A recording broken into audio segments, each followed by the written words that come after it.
Seth, it is an absolute pleasure to welcome you to the virtual stage. What a delight to talk to you, Isabelle. Thanks for having me. Oh, thank you. And first off, I have to thank you for, of course, writing the practice. Some people believe that books find you at a time when you need them in your life. And I've certainly loved reading the practice and have actually cultivated a practice of my own off the back of reading it. So, yeah, thank you for that. Well, that's why I wrote it. So it worked. Exactly. And so the practice is your 20th best-selling book. How does it feel to have continually put that work out there, and does the buzz wear off of shipping your work after time? I used to be hooked on the buzz of success, and about 8 or 10 books into it, I heard that one of my books had made the bestseller list, and I was completely empty inside. And I just sort of cried a little bit because I realized in that moment that A, I wasn't going to have that feeling again. And B, good riddance for being attached to the outcome. Mm-hmm. For me, the buzz is in shipping the work. It is not in having the work be embraced. That I know how to do marketing, and basically anybody with a lot of money can buy their way into a bestseller slot. I'm not interested in that. I'm interested in, can I turn on some lights for people, and can I do it in a way that I'm proud of? And that buzz hasn't gone down at all. But being able to walk away from attachment to the outcome is a critical part of my practice, and I think makes most of the creators I know much more powerful in their work. Absolutely. So the practice itself, what is it about, and how can it help people? So let's begin by saying this, that the people who are in this book club ship creative work. That's their job. It doesn't mean that you're an expressionist painter. It doesn't mean you write operas. Creative means you're solving a problem that hasn't been solved before. You're doing human work for other people. You're doing something that might not work. Shipping, because if you don't ship it, it doesn't count. If it's just in your head, it doesn't count. And work, because you have to do it even if you don't feel like it, because you're on the hook. So this is a book about shipping creative work. And what I believe is that you can wait for the muse, you can wait to be touched by a magic lightning bolt, and you can wait to get lucky, but a practice will always be better than that.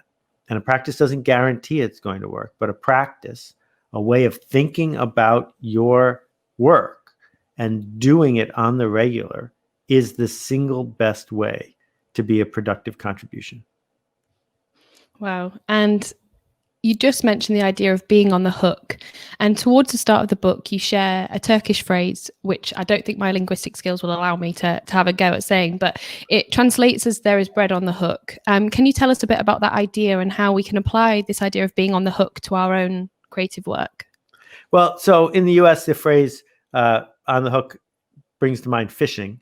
And I don't think most people want to be a fish. And so I started looking as to where did that phrase even come from? And it might have come from this, which is in Turkey, if you go to a traditional bakery, if you have a couple extra bucks, you can buy 2 loaves of bread instead of 1. And the owner of the bakery will take the second loaf and hang it on a hook on the wall. And if someone who is hungry, and in today's pandemic, too many people are hungry. If someone who's hungry comes in, they can say, "Do you have anything on the hook?" And they receive the loaf of bread that you paid forward. I like that. I like that idea of choosing to be on the hook, to say, I'm going to commit to bringing something to the world that makes things better for someone. And when you look at it that way and you realize it's a generous act, it's a lot easier to do this work. And I'm just hoping to teach people that being on the hook is way better than not being on the hook. Absolutely. And it is such a beautiful example. And I guess kind of throughout the whole book, one of my favorite aspects is just the number of really fascinating examples of creative work and anecdotes that you share. For example, we hear about a former world champion poker player, Dave Grohl's mum, the New York illustrator, and so many more. I'm really interested as to how you find these examples, how you curate them, because they just really bring the book to life. And they feel like a bit kind of behind the scenes access, to be honest. Well, that's part of my practice. Mhm. So, in not knowing you very long, I know a lot about your tea drinking habits. I know a lot about what it was like for you to go to college for the first time and 17 other things, because that's what humans do, is we live life through anecdotes, not through sifted data. And what I do for a living is I collect them. And sometimes I will write an entire book simply because I needed to put a story somewhere, because somebody connected with me or interacted with me, and that story was enough to turn on lights for people. And in the case of the practice, there's a sculptor in the United States named Elizabeth King. And Elizabeth has a sentence that says something like, the practice keeps us from the poverty of our intentions. And what she meant was that if you have to decide every morning that you're going to work out, or decide every day that you're going to ship something creative, a bad day is going to wipe you out. Whereas if you say, I'm a runner, and runners run, right? I brush my teeth every day, not because I feel like brushing my teeth, but because it's a new day. That is part of the practice. And once Elizabeth shared that, or a friend shared Elizabeth's quote with me, a whole bunch of lights went on, because I realized that so many people think creativity is a gift, that it comes from the muse, that we have to have a little shrine. None of those things are true. I'm 7,500 blog posts into my blog, 7,500 posts in a row. And there's going to be a post tomorrow. And it's not going to be out because it's my best post. It's going to be out because it's tomorrow. And that's what it is to have a practice. Wow, and that is a phenomenal amount of blog posts. So congrats to you. But it's only one at a time. Yeah, exactly. You're very right. And that idea you touch upon of, I am a runner, I am a writer.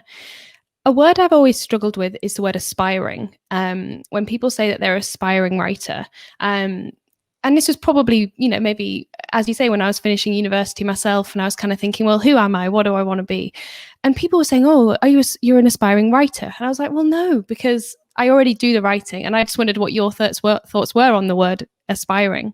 Right. So aspiring is one of two things. Either it means I am waiting for external validation, and that doesn't have anything to do with writing. That has to do with being successfully published. So you can say, I am aspiring to be successfully published. That's different than saying I am aspiring to write.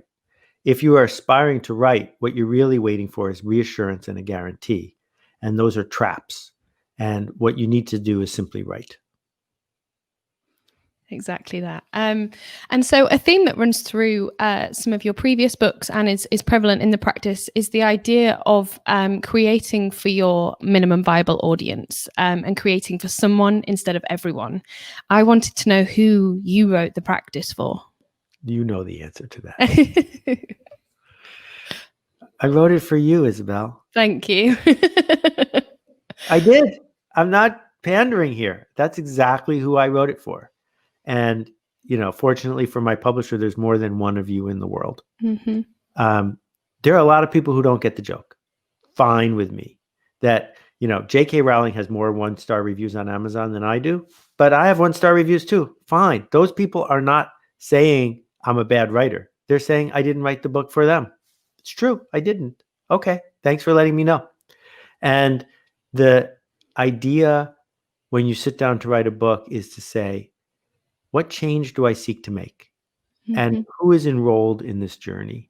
So if someone's not in the emotional state of wanting to ship creative work, it's very hard for me to persuade you to do so.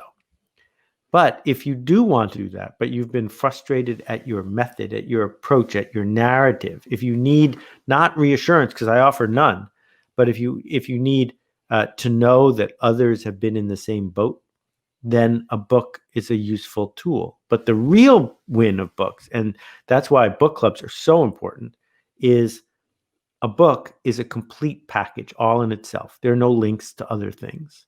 And you can hand it to someone and say, this is it. This is the whole, John Steinbeck wrote it and he finished. It's the whole thing. Let's talk about it. And the big home run for me, devoting a year of my life to making a book, is maybe 5 people will get together and start a mastermind for a year, because that is what's going to change their life, not my book.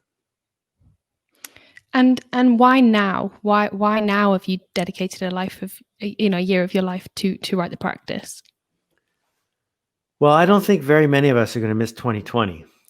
And there's so much unevenly distributed pain and suffering. There's so much discontent. There's privilege combining with frustration and everything in between.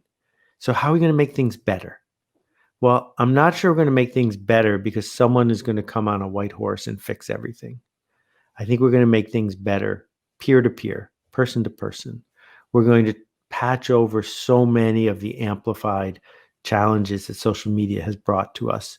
We're going to bring ideas and technologies and insights to the world that fix things. And, we're only 12 weeks away from a vaccine. Well, that's a testament to human possibility. So I wanted to be able to say to people, you have the lever right now. You have the ability. Don't watch cat videos on YouTube. Don't just figure out how to stall one more day by watching Netflix, because you stall enough days and you're dead. Why don't you just ship some creative work instead? Absolutely. And obviously on 2020 and the fact that we're living through some objectively anxious times, I wanted to talk to you about worry and fear. And on top of that, like sometimes the idea of committing to your practice can be scary. So where should you put that fear and worry? Right. If it's not scary, then I don't think you're trying hard enough.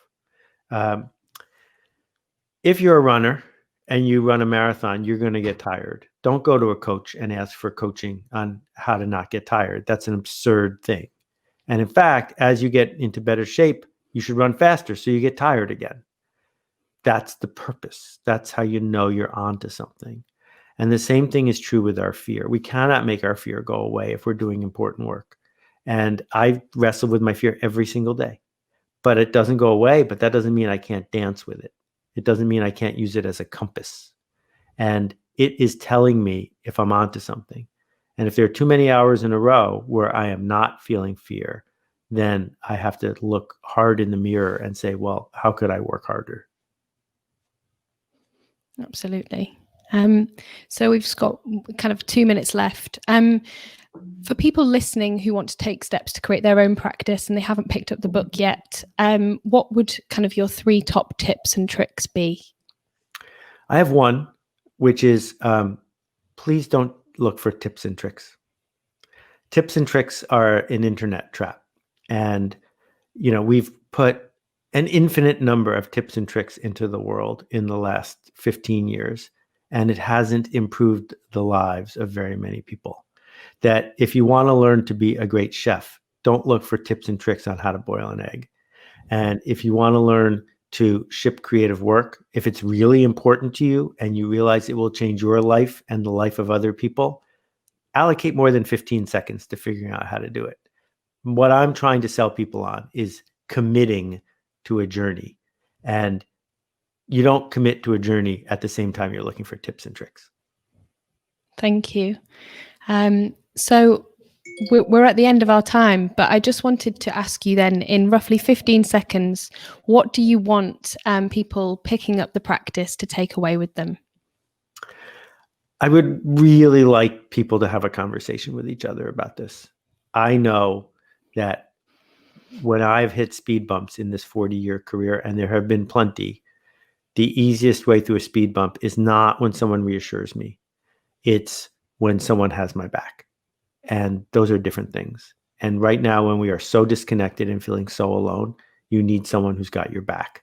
And I'm hoping that if you read this book, you will share it with someone else and find someone that you can support as they seek to make things better.